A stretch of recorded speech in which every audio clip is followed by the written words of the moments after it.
टोटगाउँको आँसु र आत्मनिर्भरताको एउटा जीवन्त कथा। 4 अक्टोबर 2023 को त्यो कालो दिन टिस्टा नदीमा आएको विनाशकारी बाढीले बाग्राकोट ग्राम पञ्चायत अन्तर्गत पर्ने टोटगाउँका लगभग 250 भन्दा बढी घरहरू क्षणभरमै बगाएर लग्यो। भाग्यवश जसो तसो मात्र 70 जति घरहरू जोगिन सफल भए। फिलहालमा त 70 जस्तो छन्। 70 घर छ तर 120 परिवार बसेको छ। 120 परिवार बसेको छन्। 120 परिवार पनि कसै घरमा 2 घर 3 घर भएर पनि बसेको छ। अब यो परदेखि हुँदैछ नि।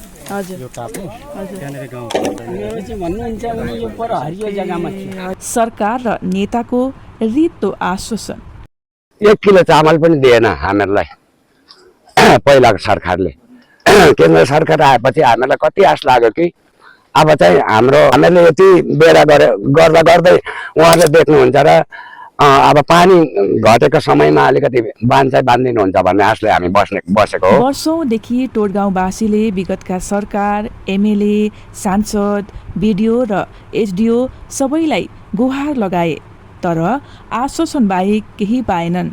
बाढीपछि तत्कालीन टिएमसी सरकारले सुन्दरी बस्तीमा घडेरी दिने भन्दै सबैको हातमा कागज त थमाइदियो तर आजसम्म न त जग्गाको पत्तो लाग्यो न त घडेरी नै हातमा परेको छ भन्ने स्थानीयवासीको गुनासो रहेको छ। हिजोका ती परिवारहरूले हातमा पट्टा कागज मात्रै पाएर होइन, तिनीहरूको जमिनको व्यवस्था पनि होस्, प्रधानमन्त्री आवास योजनादेखि लिएर जुन व्यवस्था छ त्यो व्यवस्था उहाँहरूले गरिपाउन् र हामीलाई यो गाउँ बचाएर यही गाउँको पर्जापट्टा हामीहरूलाई चाहियो। हार मानेनन् गाउँलेहरूले, सुरु गरे आफ्नै प्रयास। भोलिको दिनमा कहाँ जान्छन्? रातभरि पानी बढेर आउँछ माथिबाट, कहाँ जाउँ, कसो गरौँ, के गरौँ हुन्छ बा कतै यो बाँधले गर्दाखेरि रोकथाम हुन्छ कि भन्ने एउटा। सबै पक्षबाट निराश भएपछि अब टोटगाउँवासीले आफै पहल सुरु गरेका छन्। आफ्नो जग्गामा उम्रिएको बाँस काटेर उनीहरू आफै टिस्टाको धार छेक्ने प्रयासमा जुटेका छन्। बाँसले मात्रै विशाल खोला पूर्ण रूपमा छेक्न नसके पनि आउँदो पिँढीलाई टिस्टाको विकरालताबाट केही हदसम्म जोगाउन सकिन्छ भन्ने उनीहरूको दृढ विश्वास रहेको छ। यो टोटगाउँमा यो बर्खामा बेलबाडी नआओस् भनेर पानी रोक्नका लागि यो टिस्टाको किनारमा हामीहरू तिरकुटी बान लगाउन गइराखेका छौँ। फर्कँदैछ रोनक, जारी छ टोटगाउँवासीको सङ्घर्ष। तपाईको यो भत्काएर लगेर जेसीबी हालेर गरेको थिएँ अनि मैले बन्द गर्नले यसो किन गर्यौ भन्दाखेरि अनि त्यहाँबाट बन्द गरेको छ। अनि 3 गाडी बालुवा हालिदिएको छ यहाँनेरि। अरू यो जाली काटेर लगेको छ, त्यो बनाएकै छैन। एउटै घरमा 3-4 परिवारहरू मिलेर बस्नुपर्ने बाध्यता र अनेकौं दुःख झेल्दै गाउँ छोडेर गएकाहरू फेरि फर्कन थालेका छन्। हाल यस गाउँमा लगभग 120 जति परिवार पूर्ण बसोबास गर्दै आफ्नो अस्तित्वको लडाईँ लडिरहेका छन्। यस सङ्घर्ष विषयलाई लिएर के भन्छन् त टोटगाउँवासीहरू, सुन्नुहोस्। तपाईँको दिनदिनै अब बाढी आइरहेको छ, बढिरहेको छ। अब यो भत्किएको के गर्नु कसो गर्नु यस्तो भइरहेको छ। हामी अब कमजोरी भयौँ, सस्ता पनि कता के गर्नु, आधी बेसीमा भाग गइसके। यो रहेको चाहिँ अलिअलि रोकथाम गरौँ भन्ने आशा छ। सरकारले पनि सहयोग दिनुहुन्छ कि भन्ने ठुलो आशा छ हामीलाई। नमस्कार, मेरो नाम कुमार राई, म टोटगाउँवासी हो र हामीहरूलाई के कति भने डर एकदम यो खोलाकै हाम्रो समस्या।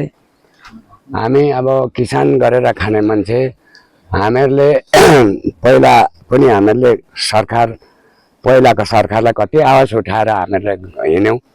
उहाँहरूले हुन्छ हामी बनाइदिन्छौँ मात्रै भन्ने हुँदै 9 घर पहिला बग्यो। त्यसमा पनि हाम्रो त अब यो भीमभाइकै नाम आउँछ होइन।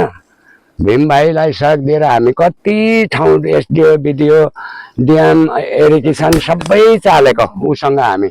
अनि हामी गरिदिन्छौँ भन्दा अर्को साल पनि लग्यो, अर्को साल पनि लग्यो। अनि उहाँहरूले एउटा केही पनि हामीहरूलाई 1 किलो चामल पनि दिएन हामीहरूलाई पहिलाको सरकारले।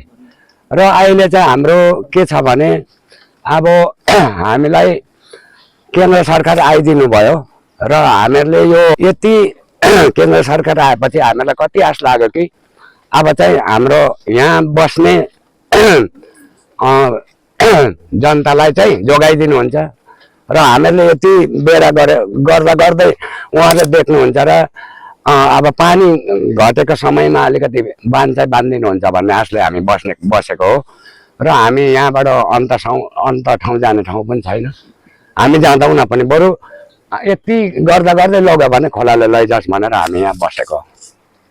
यस्तो दुःख लाग्दो कुरो छ र हजुरहरूको ले एउटा आवाज उठाइदिनु भयो भने अवश्य हुनेछ भन्दै सरकारलाई के माग गर्न चाहनुहुन्छ?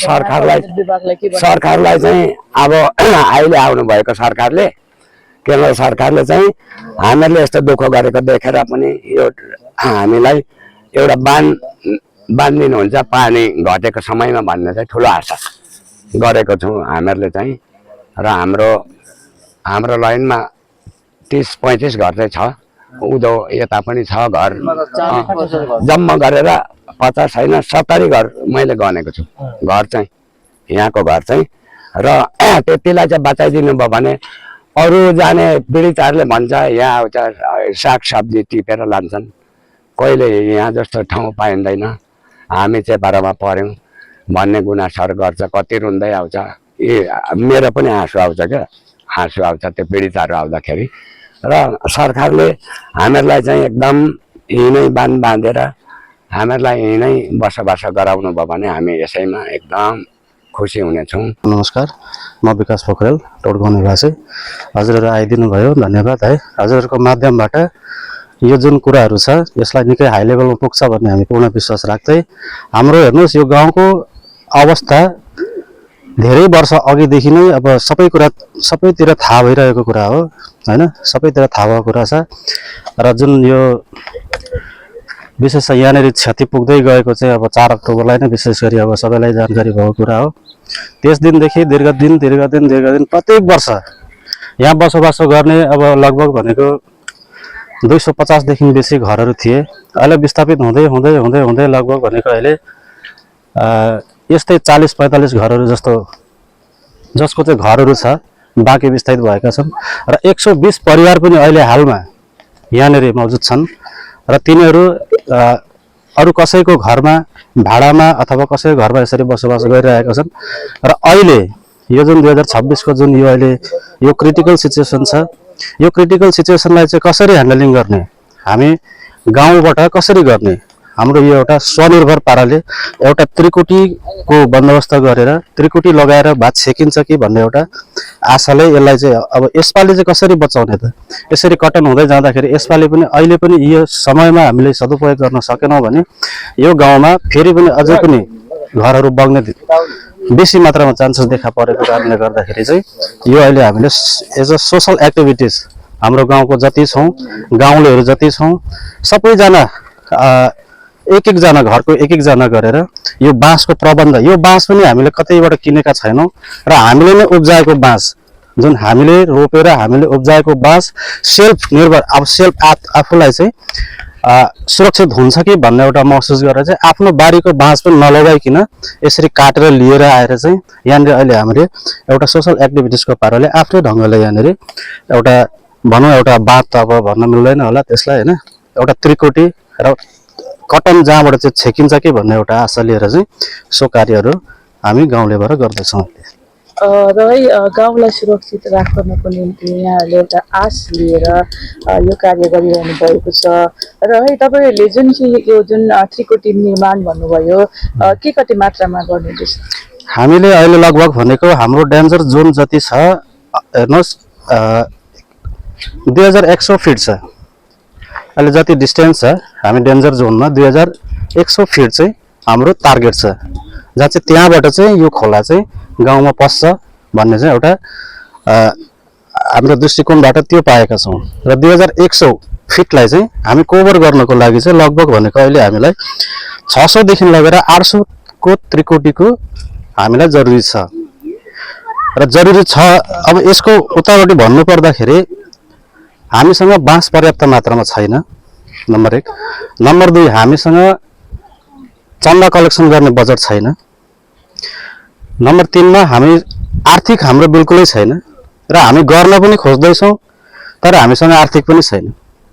र यसरी अब हामीलाई पर्याप्त मात्रामा बाँस चाहिएको छ, पर्याप्त मात्रामा काँटी भयो, अब यसलाई यो त्रिकोटी माथि हाल्ने तार भयो, बान्ने तार भयो र बोरा भयो, यी कुराहरूको कमी कमजोरी छ भनौँ न। तपाईँहरूले प्रशासनको तर्फबाट साथ सहयोगहरू के कस्तो मात्रामा पाइरहनु भएको छ कि छैन, के कस्तो? अब हेर्नुहोस्, अब प्रशासनको माध्यमबाट त अब यहाँ देखरेख त नजर त सबैको छ, सबैले देखरेख गरिरहनु भएको छ, आइरहनु भएको छ, तर उहाँले प्रोसेस चाहिँ चाल्नु भएको छैन र उहाँको ढिलापनले गर्दाखेरि हामी फेरि जति रहेको छौँ यो चाहिँ विस्थापित हुन नपरोस् भन्ने हेतुले हामी अगाडि बढेका छौँ र यो कार्यलाई देखेर उहाँहरूले पक्कै पनि उहाँहरू आउनुहुन्छ होला, फेरि सपोर्ट गर्नुहुन्छ होला भन्ने एउटा आशा पनि छ हामीलाई।